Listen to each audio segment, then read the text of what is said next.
Hello students, today is your first virtual class of class A or subject English. So there are 3 books included in your syllabus. The first one is a Honeydew, that is your textbook. The second one is It So Happened, it is your supplementary book. And the third one is the grammar book. So we'll keep these 2 books aside and we'll study them later and start our revision with this book, that is Honeydew. I'm telling you that we'll revise it because I have sent you the solution of and notes of this book to your WhatsApp. Okay, so let's move to the content of this book. So you can see here that 10 chapters are included in that, and I have finished your syllabus up to the lesson number 9, the Great Stone Face. But for your comfort or for your more understanding, I am revising the book from lesson 1. Okay, so we'll start with the revision from your lesson number 1. Okay students, so this is your first English lesson, the best Christmas present. So here's a para. Before you read, let's read it out. There are some dates or periods of time in the history of the world that are so significant that everyone knows and remember them. The story you will read mentioned one such an event, a war between the British and Germans in 1914. Can you guess which war it was? अब देखो यहाँ पे आपको बोल रखा है कि कुछ ना कुछ ऐसी डेट्स होती हैं या कुछ ऐसे पीरियड्स होते हैं जिनके साथ क्या होती है, कुछ ना कुछ स्पेशल काइंड ऑफ हिस्ट्री जुड़ी होती है और वो हमें उसी वजह से याद रहती है. तो ये जो लेसन है आपका द बेस्ट क्रिसमस प्रेजेंट, ये भी एक स्टोरी है या एक इवेंट आप बोल सकते हो जो किस टाइम का है, जिस टाइम पे वॉर चल रहा था किसके बीच में, ब्रिटिश एंड जर्मन में. इन विच ईयर, 1914. और नीचे आपको बहुत सारी क्या दी हैं, डेट्स दी गई हैं. इसके बारे में आपको बताना है कि ये कब कब के वॉर को रिप्रेजेंट करते हैं या कौन से इवेंट्स इन डेट्स के साथ जुड़े हैं, जैसे कि 4 जुलाई 1776 and 17 December 1903, 6 August 1945, 30 January 1948, 12 April 1961 and 20 July 1969. And you can see the answer on page number 23. This is a page number 9. Okay, let's start this our lesson. Okay, I spotted it in a junk shop in Bridport, a roll top desk. ठीक है, the man said it was early 19th century and oak. I had wanted one, but they were far too expensive. This was one in a bad condition, the roll top in several pieces, one leg clumsily mended, scratch marks all down one side. It was going for a very little money. I thought I could restore it. It would be a risk, a challenge, but I had to have it. I paid the man and brought it back to my workroom at the back of the garage. I began work on it on Christmas Eve. अब इसके बारे में किसके यहाँ पे जो आपका writer है वो क्या बोल रहा है कि मैंने उसको देखा कहाँ पे, जंक शॉप पे. जंक शॉप मतलब होता है बच्चा जहाँ पे आपको सेकेंड हैंड गुड्स आप बेचते हो. ठीक है, कि मुझे कोई चीज़ नहीं है तो मैंने वहाँ पे जाके बेची, और किसी को अगर कोई चीज़ सस्ते उसमें चाहिए होती है तो वो शॉप से ख़रीद सकते हैं. तो ऐसी शॉप्स को हम कहते हैं जंक शॉप. ओके, सो कहाँ पे देखा, ब्रिडपोर्ट. ब्रिडपोर्ट एक मार्केट है. मार्केट कहाँ का, डॉर्सेट नाम की जगह का. अब ये डॉर्सेट कहाँ है आपका, इंग्लैंड में. सो इंग्लैंड में एक जगह है डॉर्सेट, वहाँ के एक मार्केट का नाम है ब्रिडपोर्ट. वहाँ पे उसने जो राइटर है उसने जंक शॉप में देखा. स्पॉटेड मतलब देखना या अचानक से देखना, इस तरीके से. ठीक है, तो क्या देखा उन्होंने, a role top desk. Role top desk मतलब एक तरीके की राइटिंग ही डेस्क होती है. ठीक है, उसके बाद जो दुकानदार था उसने उसके बारे में बताया कि ये अर्ली 19th सेंचुरी की है. ठीक है, और ये किससे मिलके बनी है, ओक की लकड़ी से मिलके बनी है. ठीक है, अब राइटर अपने बारे में बताता है कि मेरे को भी कभी एक टाइम पे रोल टॉप डेस्क चाहिए होती थी, लेकिन वो बहुत क्या थी, महंगी. अब उसको दोबारा से ही जंक शॉप पे क्या दिख गई, रोल टॉप डेस्क दिख गई. पर वो रोल टॉप डेस्क कैसी थी, बहुत ही ज़्यादा बैड कंडीशन में थी. उसके क्या थे, बहुत सारे पीसेस थे जो उसके सरफेस, उसमें बहुत सारे पीसेस थे and it was going for a little sorry, one leg is clumsily mended. Clumsily mended मतलब होता है बहुत ही इरेगुलर पैटर्न में उसको बनाया तो था, ठीक किया था, ख़राब हुआ होगा तो बनाया, लेकिन ऐसे प्रॉपर वे में उसको ठीक नहीं किया गया। बहुत बेढंगे तरीके से उसको बनाया गया। स्कॉच मार्क्स थे उसके एक साइड पे। स्कॉच मार्क्स मतलब होते हैं बर्न, कुछ जले के जैसे निशान थे, और इस वजह से उसकी कॉस्ट क्या थी, बहुत कम थी। तो फिर मैंने देखा कि क्या मैं इसको रिपेयर कर सकता हूँ। एक रिस्क भी हो सकता था क्योंकि इतनी पुअर कंडीशन में थी, अगर मैंने इसको ले लिया और ये रिपेयर नहीं हो पाया तो। पर राइटर ने क्या किया, इसको लिया और सोचा कि अब मैं इसको ख़रीद के ही रहूँगा and it would be a challenge for me. फिर मैंने पैसे दिए और उसको अपने गैराज में लेके आया, वर्क रूम में लेके आया, जो कहाँ पे था, गैराज के पीछे था, और मैंने उस पर अपना काम करना स्टार्ट कर दिया। कब से? ऑन क्रिसमस ईव, क्रिसमस के दिन से मैंने क्या किया, उस पर काम करना स्टार्ट कर दिया, ठीक है ना। I removed the roll top completely and pulled out the drawers. The veneers had lifted almost everywhere. Okay. It looked like water damage to me. इसका मतलब क्या है कि मैंने क्या किया, रोल टॉप जो डेस्क थी, जो उसका जो टॉप था वो पूरी तरीके से हटा दिया था, और उसमें डेस्क में क्या होते हैं, बहुत सारे ड्रॉर्स होते हैं, मैंने वो सारे ड्रॉर्स भी क्या कर दिए, निकाल दिए। The veneer had lifted almost everywhere. Veneer का मतलब होता है बच्चा एक तरीके का क्या, जैसे a thin layer of plastic, जैसे कोई नई चीज़ होती है उस पर क्या चढ़ी होती है, प्लास्टिक की लेयर होती है ना, उसको विनीर कहते हैं। लेकिन उसका जो विनीर था वो क्या हो चुका था, हर जगह से उठ चुका था। ऐसा लग रहा था जैसे क्या हो, ये वाटर की वजह से क्या हो चुका है, ख़राब हो चुका है। Both fire and water had clearly taken their toll on this, ठीक है, मतलब दोनों ही ने ही उसको क्या किया था, टोल ऑन मतलब होता है डैमेज करना। पानी की वजह से भी उसके जो विनीर था वो उठ चुका था, और यू नो दैट ऑलरेडी मैं मेंशन कर चुकी हूँ कि वन साइडेड में कहते हैं उसके स्क्रॉच थे, स्क्रॉच मतलब बर्निंग मार्क्स, ठीक है। The last drawer was stuck fast. अब जैसे ही मैं लास्ट ड्रॉर को भी हटाने वाला था वो क्या हो गया, स्टक हो गया, फंस गया। I tried all it could to ease it out gently. मैंने बहुत कोशिश की कि ये क्या हो, नॉर्मल वे में जेंटली क्या निकल जाए, बाहर आ जाए। In the and I use brute force, और जब वो नहीं निकला तो मुझे क्या करना पड़ा, प्रेशर लगा के, ब्रूट फोर्स मतलब होता है हैवी प्रेशर लगा के, मैंने ज़ोर लगाया उसको निकालने के लिए। I struck it sharply with the side of my fist and the drawer flew open to reveal a shallow space underneath a secret drawer. अब फिर जब नहीं खोला तो मैंने क्या किया, अपनी फिस्ट की मदद से उसको क्या किया, स्ट्रक किया। स्ट्रक मतलब होता है इस तरीके से किसी चीज़ को मारना, इतना फिस्ट करके इस तरीके से मारना, तो उसको बोलते हैं स्ट्रक। तो मैंने ऐसे जब उसे साइड से खटखट आया अपनी फिस्ट की मदद से तो वो निकल आया। उसमें मैंने क्या देखा कि एक क्या था, सीक्रेट ड्रॉर और था। There was something there. I reached in and took out a small black tin box, ठीक है। अब उससे एक तो ड्रॉर था, ड्रॉर के अंदर भी एक सीक्रेट ड्रॉर था, और सीक्रेट ड्रॉर के अंदर क्या था, एक क्या था, ब्लैक कलर का टिन बॉक्स था। Sellotape to the top of it was a piece of lined note paper and written on it in a shanky handwriting Jim's last letter। और उसके ऊपर क्या था, एक नोट लिखा था, जिसके ऊपर उस नोट पे क्या लिखा था, जिम्स लास्ट लेटर। ये क्या है, जिम जो है उसका लास्ट लेटर है।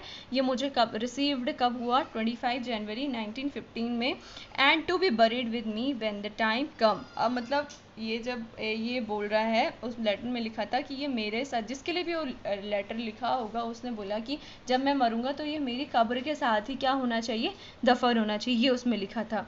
अब I knew as I did that it was a wrong of me to open this box. Obviously जब किसी की इतनी सीक्रेट चीज़ें, तो हम किसी का इतना जो डार्क जो सीक्रेट होता है वो हम नहीं ले सकते ना, वो ओपन नहीं कर सकते। But curiosity got the better of my scruples, ठीक है। लेकिन स्क्रपल्स मतलब होता है काइंड ऑफ हेजिटेशन, होता है ना, किसी की पर्सनल चीज़ अगर हम देखें तो हमें हेजिटेशन होती है, तो ऐसा ही हो रहा था, मुझे हेजिटेशन थी, लेकिन मेरे अंदर क्यूरियोसिटी इतनी बढ़ चुकी थी कि इस लेटर में ऐसा क्या है कि उसने मेरी हेजिटेशन वाली जो फीलिंग थी उसको क्या किया, अंडरलाइन कर दिया, मतलब दबा दिया, और मेरी क्यूरियोसिटी बढ़ी थी, जबकि हेजिटेशन क्या हो गई, दब गई। इट यूजुअली डज, ये हमेशा ऐसे ही होता है, ये curiosity always overtakes the scruples. Inside the box there was an envelope, ठीक है। तो क्या था, पहले ड्रॉर था, ड्रॉर के अंदर एक स्मॉल सीक्रेट ड्रॉर था, उस ड्रॉर के अंदर भी क्या था, एक ब्लैक टिन बॉक्स था जिसके टॉप पे लिखा था जिम्स लास्ट लेटर, ठीक है, वाला नोट था। और जब उस टिन के बॉक्स को भी खोला तो उसके अंदर क्या मिला बच्चा, एक एनवलप मिला। द एड्रेस रीड, उस पर क्या एड्रेस लिखा था, miss Mrs gym Macpherson 12 copper breaches, ये नाम था जिसको लिखा गया, और बाद बाकी आगे एड्रेस है। 12 कॉपर ब्रीचेस ब्रिडपोर्ट डॉर्सेट, ये वहाँ का एड्रेस है। I took out the letter and unfold it, it was written in a pencil and dated at the top December 26, 1914। अब ये मैंने खोला उसको तो देखा कि ऊपर पे क्या लिखा था, ये पेंसिल से लिखा था, और इसके टॉप में जो डेट थी वो कौन सी थी, 26 1914। ठीक है, तो ये December 26 1914 को लिखा गया था, और ये किसको मिला था, 20 जनवरी 25 1915 को ये रिसीव हुआ था। ठीक है ना। अब आता है इसका सेकंड पार्ट, ये इसके रिलेटेड क्वेश्चन आंसर्स हैं, आप लोगों को सॉल्यूशन सेंड कर चुकी हूँ already, and this is the second part, that is dearest Connie. ठीक है, I write to you in a much happier frame of mind because something wonderful has just happened that I must tell you about at once. ठीक है, तो क्या बोलता है, किसके लिए ये लेटर है, अब जो पढ़ रहे हैं ये क्या है, अब एक लेटर है, तो इसमें क्या है, डियरेस्ट कनी, जो जिसको लिख रहे हैं उसके बारे में लिख रहे हैं, मैं तुम्हें लिख रही हूँ in a much frame of mind, मतलब बहुत खुशनुमा मिजाज से मैं आप लोगों को ये लेटर लिख रही हूँ, और क्यों लिख रही हूँ, that just happened to me, I just tell you, और मेरे साथ कुछ ऐसा हुआ है जिस वजह से I am so happy right now. Okay, we all were standing in our trenches yesterday morning. ठीक है, हम क्या थे, खड़े थे, कल सुबह की बात है, मतलब जो लेटर लिख रहा है जब भी लिख रहा होगा तो वो अपनी बात बता रहा है कि मैं आज बहुत खुश मिजाज तरीके से तुम्हें लेटर लिख रहा हूँ। अब वो बता भी रहा है कि चलो मैं बताता हूँ कि मैं इतना खुश क्यों हूँ। ठीक है, तो क्यों हूँ, क्योंकि बता रहा है कि कल सुबह, बीते हुए कल की जो सुबह थी उसमें हम किस में खड़े थे, बातचीत कर रहे थे, और खड़े थे कहाँ पे, ट्रेंचेस मतलब होता है ना जनरल वे में आप अगर बोलो बंकर्स, यहाँ पे लिखा भी है आप लोगों को, देखो, लॉन्ग डीप डिचेज इन अ ग्राउंड, मतलब गड्ढे होते हैं जो बड़े से गहरे से गड्ढे होते हैं जहाँ पे सोल्जर क्या करते हैं, छुप जाते हैं, किससे, अपने दुश्मनों से, उसको बोलते हैं ट्रेंचेस, तो हम लोग उसके ऊपर खड़े थे। क्रिसमस मॉर्निंग, और वो कैसी मॉर्निंग थी, Christmas morning, it was crisp and quiet all about as beautiful morning as I ever seen, और ये मॉर्निंग कैसी थी, थोड़ी सी डिफरेंट थी सारी मॉर्निंग से। क्रिस्प मतलब होता है हल्की सी ठंडक भरी, और क्वाइट शांत सब कुछ था, और ऐसी मॉर्निंग, इतनी अच्छी मॉर्निंग मैंने आज तक नहीं देखी। As cold and frosty as a Christmas morning should be, you know that Christmas come in the month of December, right. So ये क्या होता है, उसमें ठंड होती है, तो मॉर्निंग ऑब्वियसली क्या होगी, कोल्ड एंड फ्रॉस्टी, मतलब जहाँ पे क्या होता है, कोहरा हल्का हल्का लगा होता है, तो imagine what a beautiful morning that was. Okay, I should like to be able to tell you that we began it, but the truth I am ashamed to say it is that Frizz began it. तो ये बोलता है कि I should like to be, मतलब मुझे आपको ये बताना चाहिए कि ये सब हमने शुरू किया। अब क्या सब है वो थोड़ा सा सस्पेंस है, क्या शुरू किया, but the truth is I ashamed to say, मतलब मुझे ये शर्मिंदगी महसूस होती है ये बोलते हुए कि सच्चाई ये है कि ये किसने शुरू किया, फ्रिज ने शुरू किया। तो जो फ्रिज था वो कौन है, एक जर्मन वो है, नेम है, ठीक है, कॉमन जर्मन नेम है, किसी पर्सन का नाम है। ठीक है, तो फ्रिज ने शुरू किया। First someone saw a white flag weaving from the trenches opposite, तो किसी ने, हम में से बहुत सारे लोग खड़े होंगे ना ट्रेंचेस पे, तो उनमें से किसी एक ने क्या किया, देखा, अपोजिट साइड में भी ट्रेंचेस रहे होंगे, तो वहाँ पे किसी ने देखा कि वहाँ पे एक वाइट फ्लैग लहरा रहा है। वेविंग मतलब होता है लहराना। अब तुम्हें पता है वाइट फ्लैग का मतलब क्या होता है, क्या होता है वाइट फ्लैग का मतलब, शांति का प्रतीक होता है ना, पढ़ते हैं हम लोग, तो वो अपोजिट होता है। Then they were calling out us from across no man's land, और नो मैंस लैंड मतलब जहाँ पे जो किसी की ज़मीन नहीं होती, वो वहाँ से उनको पुकार रहे थे कि happy Christmas Tommy, happy Christmas, ये उन्होंने वहाँ से पुकार लगाई। किसने पुकार लगाई, फ्रिज ने पुकार लगाई, जो उनके अपोजिट खड़ा था। किसके अपोजिट खड़ा था, जो ये अभी लेटर लिख रहे हैं। ठीक है,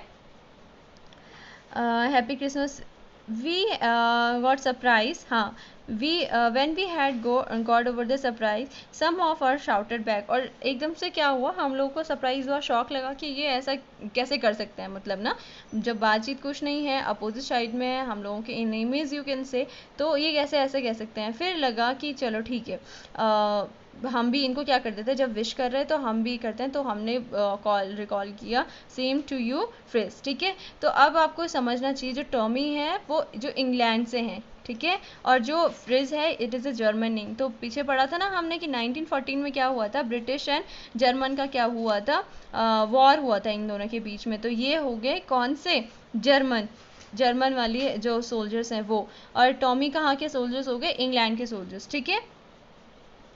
Same to you, I thought that would be that. We all did.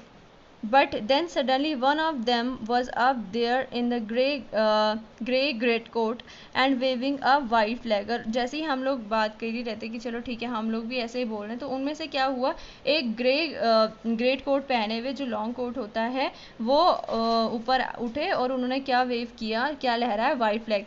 Don't shoot lads, someone shouted, and no one did. Then there was another frizz up on the parapet and another, keep your heads down. I told the man, it's a trick, but it wasn't. अब क्या होता है कि thought मतलब same to you phrase same to you and I thought that was would be that, मतलब मेरे को लगा कि चलो ठीक है इतना ही तक था कि उन्होंने हमें क्रिसमस ग्रीट किया और हमने उनको बदले में किया, लेकिन और हमने भी किया तो हम मुझे लगा कि शायद इतना ही है, लेकिन but suddenly one of them was up there in a great coat, और वो ऊपर आया और उसने फिर से क्या किया, वाइट फ्लैग लहराया, डोंट शूट लैड्स। और उन्होंने क्या बोला, ऊपर आके उन्होंने क्या कहा, डोंट शूट लैड्स। लैड्स मतलब होता है बेटा, जैसे हम लोग आपको प्यार से क्या बोलते हैं, एक तरीके लैड्स मतलब होता है बॉय, ठीक है बेटा, हम लोग आपको बात करते हैं बेटा करके बोलते हैं, तो वैसे ही इंग्लिश में बोलते हैं लैड्स, ठीक है। Someone shouted, किसी ने चिल्लाया इस तरीके से, एंड नो वन डिड, तो किसी ने किया भी नहीं था पर वो चिल्लाया अपनी सेफ्टी के लिए। Then there was an another Fritz up on the parapet and another, और उसके बाद वहाँ पे क्या हो गए, एक के बाद एक क्या हो गए, जो पैरापेट मतलब होते हैं छोटी सी दीवार, जो सोल्जर्स होते हैं वो छोटी सी दीवार के ऊपर आने लगे, किस साइड के, जर्मन साइड के, ठीक है।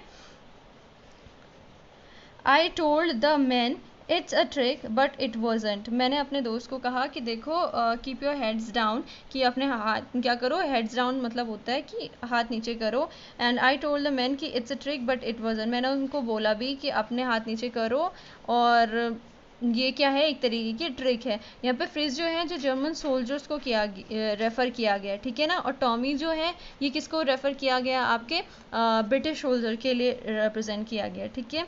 One of the German was waving a bottle above his head, और एक जो जर्मन सोल्जर था वो उसने अपने सर पे क्या रखी थी, बॉटल रखी थी, एंड वो क्या वेव कर रहा था, झूम रहा था, it is a Christmas day Tommy, और वो क्या बोला था कि ये क्या है, क्रिसमस का दिन है। वी हैव स्नैप्स, स्नैप्स मतलब होता है ड्रिंक ऑफ ग्रेन, एक तरह का अल्कोहल यू कैन से, ठीक है, schnapps. We have sausages, we meet you, yes, by this time there was dozen of them walking towards us across no man's land and not a rifle between them. और इस तरीके से एक German जो था उसने अपने सर के ऊपर बॉटल रखी, वो वेव कर रहा था और वो चिल्ला रहा था कि हमारे पास स्नैप्स है एंड सॉसेजेस हैं और हम लोग आपसे मिल रहे हैं। और इस टाइम पे क्या हुए, जो नो मैंस लैंड होता है, नो मैंस लैंड मतलब समझ रहे हो, आपकी जब बाउंड्री होती है ना दो देशों के बीच की, तो एग्जैक्टली एक लाइन के द्वारा नहीं खींची होती है, कुछ एरिया होता है जहाँ पे क्या होती है, किसी की प्रॉपर्टी नहीं होती, वो ना ही दो बॉर्डर्स के बीच का जो एरिया होता है जहाँ पे दोनों लोग क्या कर सकते हैं, वॉकिंग कर सकते हैं, सामने वाली कंट्री वाले भी और हम लोग भी, तो उसको बोलते हैं नो मैंस लैंड। तो वहीं से क्या कर रहे थे, नो मैंस लैंड से क्या कर रहे थे, जो जर्मन जो सोल्जर्स थे वो आ रहे थे और बहुत सारे थे, डजन्स में थे, और उनके पास एक भी राइफल नहीं थी। Little private Morris was the first up, come on boys, what are we waiting for, and then there was no stopping them. I was the officer, I should have stopped them here and then, I suppose, but the truth is that it never even occurred to me I should.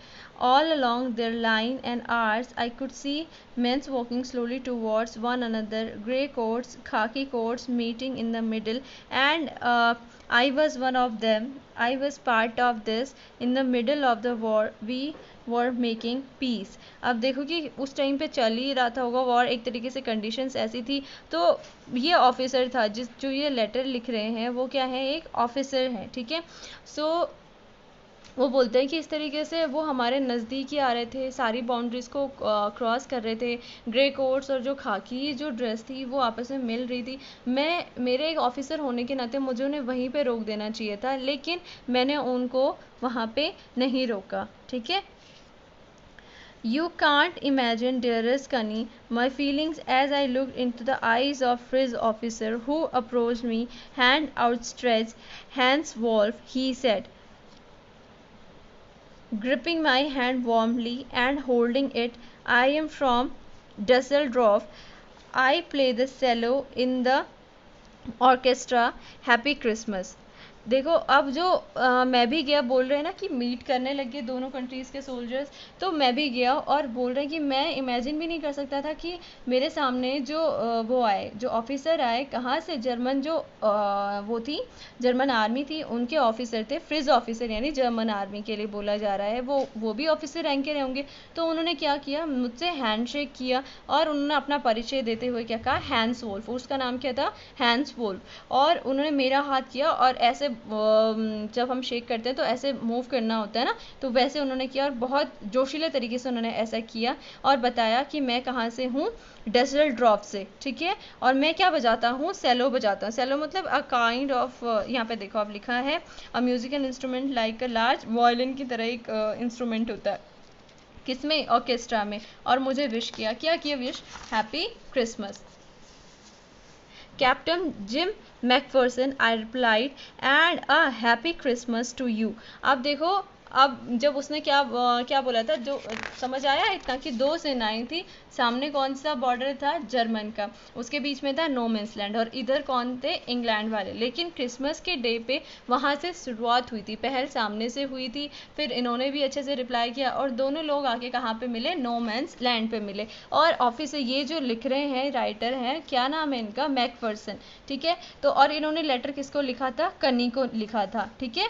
और वो letter किसको मिला, writer को मिला। ठीक है ना, आया समझ में, ये सारा कॉन्सेप्ट इस तरीके से चल रहा है। और जो सामने से जर्मन जो सोल्जर आए थे उनका नाम था हैंस वोल्फ, और इन्होंने फिर अपना परिचय देते हुए कहा, captain Jim McPherson. I replied, and a happy Christmas to you, और बदले में उन्होंने विश किया उनको। I am a school teacher from Dorset in the west of the England, उन्होंने अपना परिचय देते हुए कहा कि मैं क्या हूँ, एक स्कूल टीचर हूँ डॉर्सेट से, वेस्ट इंग्लैंड से। ठीक है।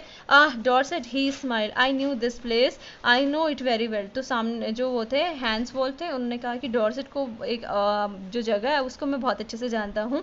We shared my rum ration and his excellent sausages and we talked. अब हमने क्या किया, जो भी उनका रम राशन जो भी रहा होगा, सॉसेजेस जो इडेबल थिंग्स थी, वो उन्होंने क्या किया, आपस में शेयर की और हमने बातें की। Connie, how we talked, he spoke almost perfect English, और उन्होंने मुझसे क्या की, बात की, और बता रहे हैं कनी को, जिनको लेटर लिख रहे हैं, कि हम लोगों ने जो बात करते हैं, इवन दो वो बहुत परफेक्ट इंग्लिश में बात करते हैं।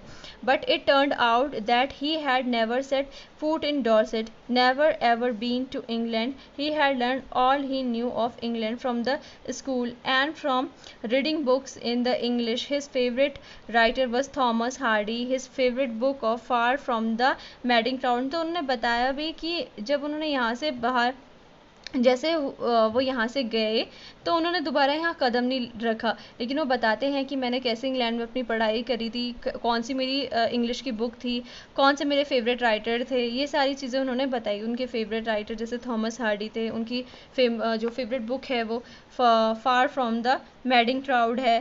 सो out there is no man's land, we talked of Bathsheba and Gabriel Oak and sergeant Troy and Dorset. तो हमने इन सब चीज़ों के बारे में क्या की थी, बात करी थी। He had a wife and one son, तो उन्होंने अपनी फैमिली से रिलेटेड भी बातें की हैं। तो उन्होंने बताया कि मेरी बीवी है और मेरा एक बेटा है, बॉर्न जस्ट 6 मंथ, कितने मंथ का, 6 महीने का बेटा है। As I looked out me there was huddles of khaki and grey everywhere. Huddles मतलब होता है रशी, जो भीड़ होती है, वैसे ही हर जगह दिख रहा था। कहाँ पे, नो मैंस लैंड पे। खाकी और ग्रे एवरीवेयर, खाकी किसका था, इंग्लैंड का, और ग्रे किसका था, जर्मन। वो ड्रेसेस के बारे में बात हो रही है। ठीक है। We all no man's land, smoking, laughing, talking, drinking, eating, ये सब कुछ हो रहा था।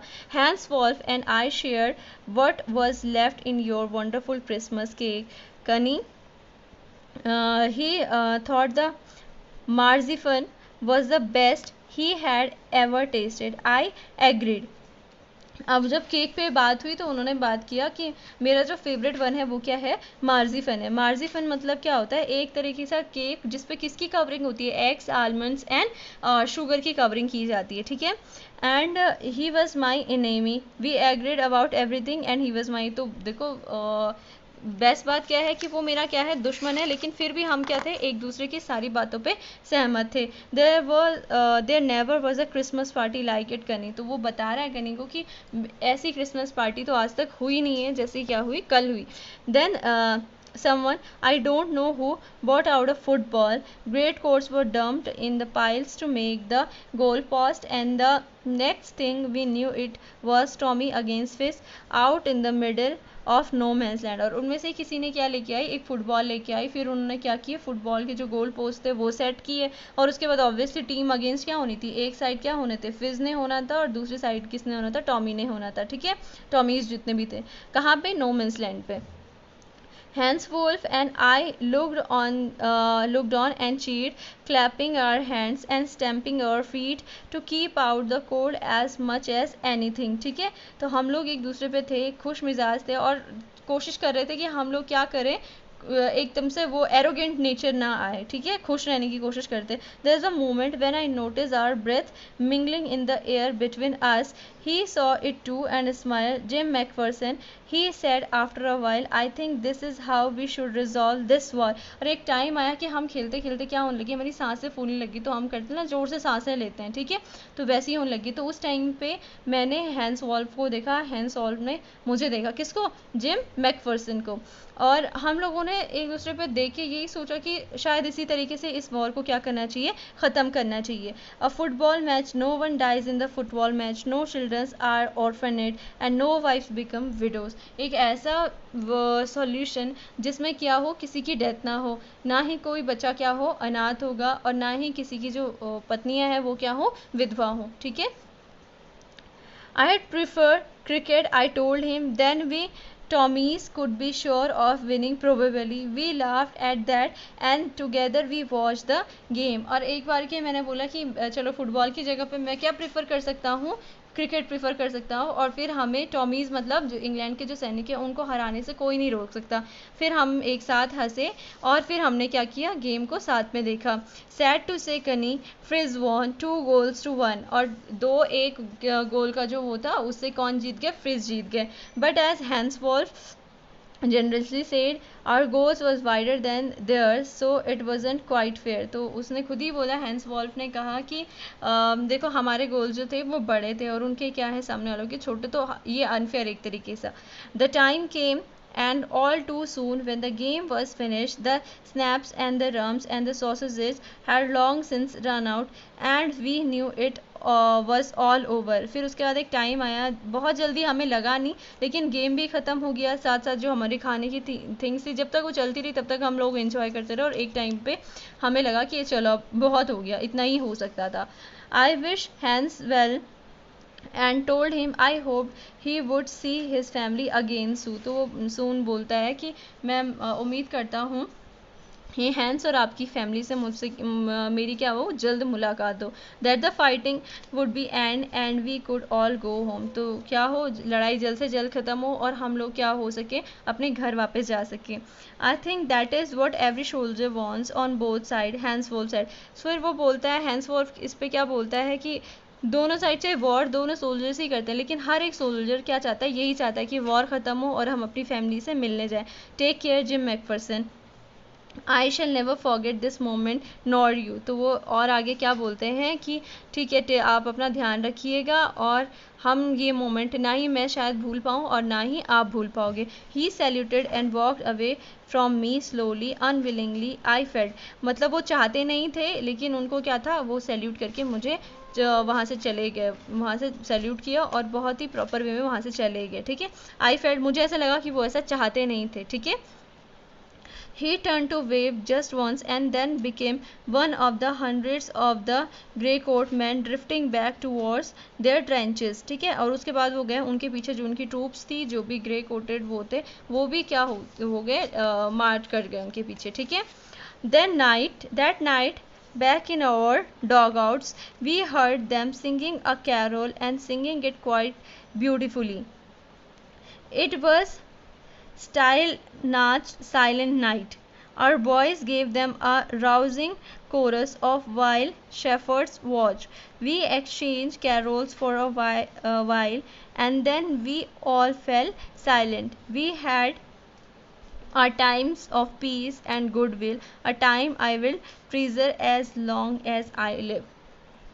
और इस पैरा का टोटल मतलब यही है बच्चा कि उस टाइम उस रात को जब दिन में क्रिसमस डे के दिन ये सब फंक्शन उन्होंने किया नो मैंस लैंड पे, उसी रात को क्या जैसे हम डग आउट्स मतलब ये होते हैं जो ट्रेंचेस मैंने पहले बोला था उसी को डग आउट्स बोल रहे हैं, जो बंकर्स वगैरह होते हैं उन्हीं को बोल रहे हैं।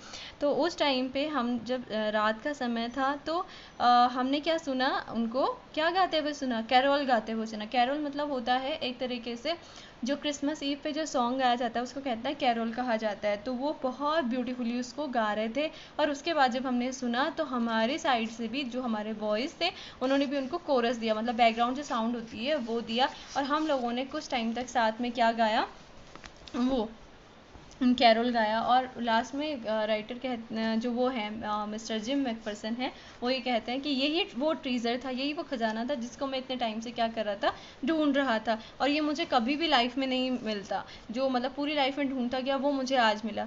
अब लास्ट में क्या लिखते हैं, dearest Connie by Christmas time next year this war will be nothing but a distance and terrible memory I know from all that happened today how much both armies long for a peace we shall be together again soon I'm sure of it। अब ये last में बोलते हैं कि देखो next जब डेरिस कनी जिनको जो लेटर लिखा है उनको बोला कि आप चिंता मत करो, ये क्या है टेरिबल है, और नेक्स्ट टाइम तक, नेक्स्ट सीजन तक, नेक्स्ट ईयर तक ये क्या हो जाएगा, वॉर क्या हो जाएगा, ख़त्म हो जाएगा, और हम लोग क्या हो जाएंगे, साथ में फिर से हो जाएंगे। Your loving gym. ठीक है, ये क्या लास्ट में आपका जिम, ये सब इसमें लिखा है।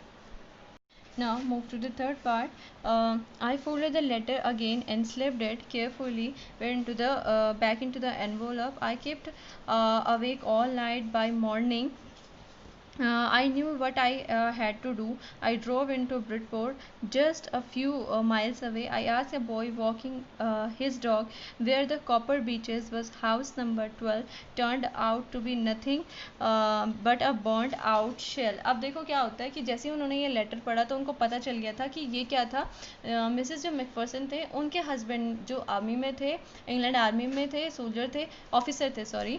सो उन्होंने अपनी वाइफ को ये लेटर लिखा था। ओके, सो अब उनको पता था कि जब ये लेटर पढ़ गया तो ये उस तक पहुंचना चाहिए जिनको ये लेटर दिया गया था। फिर उसके बाद उन्होंने फोल्ड किया और उसको एनवेलप में फिर से डाला, और बोलते हैं कि मैं अब उस पूरी रात नहीं सोया। नेक्स्ट मॉर्निंग मैं कहाँ के लिए मूव हो गया, जो एड्रेस उस लेटर पे था वहाँ पे ब्रिडपोर्ट के लिए। ठीक है, और जब मैं वहाँ पे गया, एक लड़का था जो अपने डॉग को वॉकिंग करा रहा था, उससे मैंने जब एड्रेस पूछा हाउस नंबर 12 का, तो वहाँ पे जब मैं पहुँचा तो वहाँ पे कुछ भी नहीं था, सब कुछ क्या था, डिस्ट्रॉय हो चुका था। बर्न आउट मतलब फायर की वजह से क्या हो चुका था, डिस्ट्रॉय हो चुका था। वहाँ पे क्या थे, रूफ कैपिंग थे, छतें टूटी फूटी थी, जो विंडोज़ थे बोर्डेड अप, मतलब लकड़ियों की मदद से वो बस बंद की गई थी। I knocked at the house next door, उसके बगल वाले घर में मैंने क्या किया, नॉक किया, and ask if anyone knew the where the boots of the Mrs McPherson. तो मैंने वहाँ पे पूछा कि क्या कोई जानता है कि मिसेस मैकफरसन कहाँ रहती हैं, तो वहाँ से क्या होती हैं। Oh yes said the old man and his slippers in his slippers. He knew her very well, a lovely old lady, he told me, a bit muddle-headed, but at her age she was entitled to be, wasn't she? तो वो बोलता है कि वहाँ से जब next door पे जाता है तो वहाँ से ओल्ड मैन बाहर आता है, बोलता है हाँ मैं जानता हूँ, और वो क्या है, बहुत ही अच्छी प्यारी लवली लेडी हैं, और वो थोड़ी सी क्या रहती हैं, कंफ्यूज्ड रहती हैं, बट उनकी एज के अनुसार उनको होना ही था। 101 ईयर ओल्ड, वो कितने साल की हैं, 101 साल की। कौन है 101 साल की, Mrs McPherson. She had been in a house when she had been in the house when it caught fire. No one really knew how the fire had started, but it could well have been candles. She used candles rather than electricity. और बोलते हैं कि वो क्या हो गई, वो fire की वजह से क्या है, बहुत ज़ख्मी हो गई, और उनके घर में आग कैसे लगी वो कोई नहीं जानता. बस हाँ ये गैस कर सकते हैं कि ये किसकी वजह से लगी होगी, कैंडल्स की वजह से. क्योंकि वो जो लेडी थी वो क्या बोलती थी कि इलेक्ट्रिसिटी से ज़्यादा प्रीफर किसको करती थी, कैंडल्स को प्रीफर करती थी. ठीक है ना. और वो क्या क्योंकि इलेक्ट्रिसिटी ऑब्वियसली एक्सपेंसिव होती है rather than candles. The fireman had got her out just in time. She was in a nursing home now, he told me. तो उन्होंने बोला कि एक फायरमैन ने उनको बचाया टाइम पे, और वो अभी कहाँ है, नर्सिंग होम में. और नर्सिंग होम कहाँ है, बर्लिंगटन हाउस में, जो डॉकचेस्टर रोड पे. ये उन्होंने एड्रेस दिया उस नर्सिंग होम का, on the other side of the town. Okay. I found Burlington House nursing home easily enough. There were the paper chains up in the hallway, and lighted Christmas tree stood in the corner with a lopsided angle on the top. I said I was a friend come to visit Mrs. McPherson to bring her a Christmas present. I could see though into the dining room where everyone was wearing a paper hat and singing. The matron had a hat on too and seemed happy enough to see me. She even offered me a mince pie. She walked me along the corridor. Mrs. McPherson is not in with the others. She told me she rather confused today, so we thought it best if she had a good rest. She had no family, you know, no one visit, so I am sure she will be only too pleased to see you. She took me into a conservatory with wicker chairs and potted plants all around and left me. इसका मतलब है कि Burlington house में जो nursing home था वो मुझे आसानी से मिल गया. और जैसे ही मैं वहाँ पे गया उस नर्सिंग होम में, तो वहाँ पे क्या थी, बहुत सारी लाइट्स थी एंड क्रिसमस ओवरऑल आप बोल सकते हो कि वहाँ पे क्रिसमस ट्री था जो डेकोरेटेड वे में था. ओवरऑल वहाँ पे क्या चल रहा था, क्रिसमस सेलिब्रेशन चल रहा था. सो वहाँ पे क्या आती है, वहाँ पे देखा मैंने कि सारे लोग क्या करते हैं, सिंग कर रहे होते हैं, और सब ने क्या होती है, एक पेपर हैट पहनी होती है. जो मैट्रून होती है वहाँ पे, मैट्रून मतलब होता है जो नर्सिंग होम की इंचार्ज होती हैं. ठीक है ना. And she will be a lady, तो उसको मैट्रून कहते हैं. तो मैट्रून ने मैंने मैट्रून से कहा कि मैं क्या हूँ, मिसेस मैकफिरसन का क्या हूँ, फ्रेंड हूँ, और मैं उनके लिए क्या लेके आया हूँ, क्रिसमस प्रेजेंट लेके आया हूँ. तो उन्होंने मुझे ले गया और उन्होंने मेरे को ऑफ़र भी किया एक तरीके का केक, मिन्स पाई मतलब एक तरीके का केक. ठीक है. सो वो मेरे को कॉरिडोर तक ले गई और उन्होंने कहा कि मिसेस मैकफिरसन किसी के साथ नहीं रहती हैं, वो थोड़ी सी क्या रहती हैं आज मतलब अब कंफ्यूज जैसी रहती हैं. इसलिए हमें लगा कि उनको रेस्ट करना चाहिए, और उनकी कोई फैमिली भी नहीं है, इसलिए उनसे कोई मिलने भी नहीं आता.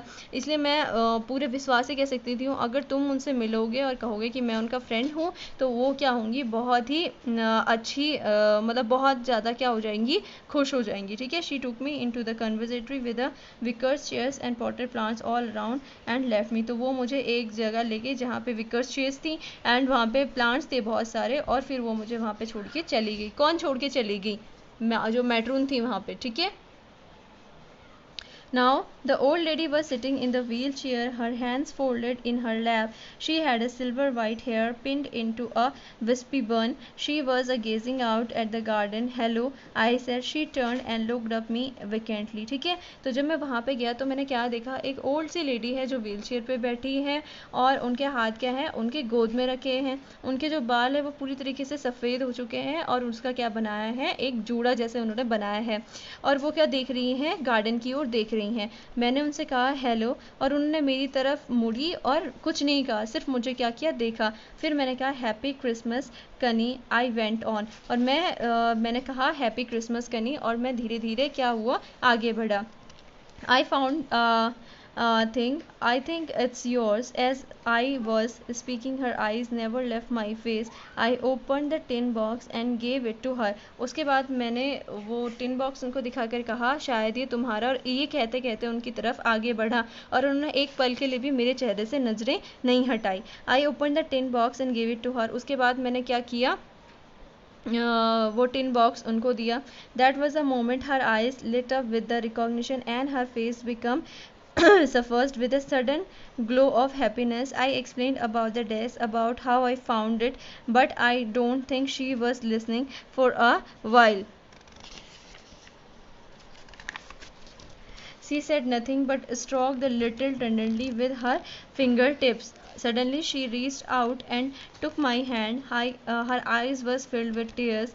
"You told me you had come home by the Christmas, dearest," she said, "and here you are, the best Christmas present in the world. Come closer, Jim dear, sit down."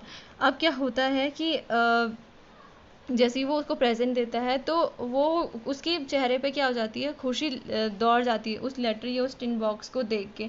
ठीक है, तो वो उसको एक्सप्लेन करता होता है, कौन, जो राइटर है वो उसको एक्सप्लेन कर रहा होता है कि ये लेटर मुझे कैसे मिला, कहाँ मिला। लेकिन जो जो लेडी थी, जो कनी मैकफरसन थी, उसको ये समझ नहीं, वो कुछ नहीं सुन रही थी, क्योंकि वो क्या थी, इतनी खुश हो गई। और देखते देखते उनकी आइज़ में क्या आ चुके थे, आंसू भी आ चुके थे, इतनी खुशी खुशी के आंसू होते हैं। ठीक है, और वो बोलती हैं कि जिम आप मतलब आ गए, और टाइटली उस लेटर को पकड़ लेती है और बोलती है कि देखा, ये मेरा क्या है, आज का बेस्ट क्रिसमस प्रेजेंट है। I sat down beside her and she kissed my cheeks. I read your letter so often Jim every day. I wanted to hear your voice in my head. It always made me feel you were with me, and now you are. Now you are back. You can read it to me yourself. Would you do that for me, Jim dear? I just want to hear your voice again. I had loved that so much. And then perhaps we'll have some tea. I made you a nice Christmas cake, marzipan all around. I know how much you love marzipan. अब देखो क्या होता है कि उसकी बोला था ना कि वो थोड़ा सा कंफ्यूज रहती थी, तो वो क्या सोचने लगी, जो राइटर था, जो लेटर लेके आया, वो उसी को क्या समझने लगी, अपना हस्बैंड समझने लगी। कौन, जो जिम मैकफरसन थे। तो उन्होंने कहा कि देखा, आज तुम मेरे लिए बेस्ट क्रिसमस प्रेजेंट लेके आई, और मैं आपको क्या करती हूँ, वो उन्होंने उसको किस किया और अपने साइड में बैठाया और बोला कि मैं तुम्हारी आवाज़ सुनना चाहती हूँ, और ये जो लेटर था, ये मैं हर रोज़ खुद पढ़ती थी, लेकिन आज मैं किससे पढ़ना चाहती हूँ, आपसे पढ़वाना चाहती हूँ, आपकी ओन वॉइस में। मुझे बताओ और मुझे पढ़ के सुनाओ ये, ठीक है ना। और इस तरीके से बोलती है। फिर वो लोग साथ में चाय पीते हैं, और वो फिर बोलती है, वो ओल्ड लेडी राइटर को बोलती है कि मैं आपके लिए क्या बनाऊंगी, एक नाइस केक बनाऊंगी। कौन सा वाला, जो उसको पसंद था, मार्जिफन। बोलती है कि मुझे पता है कि आपको मार्जिफन केक कितना पसंद था। ठीक है, and this lesson is written by Michael Morpurgo. ठीक है, so that's all for your today's lesson. Thank you.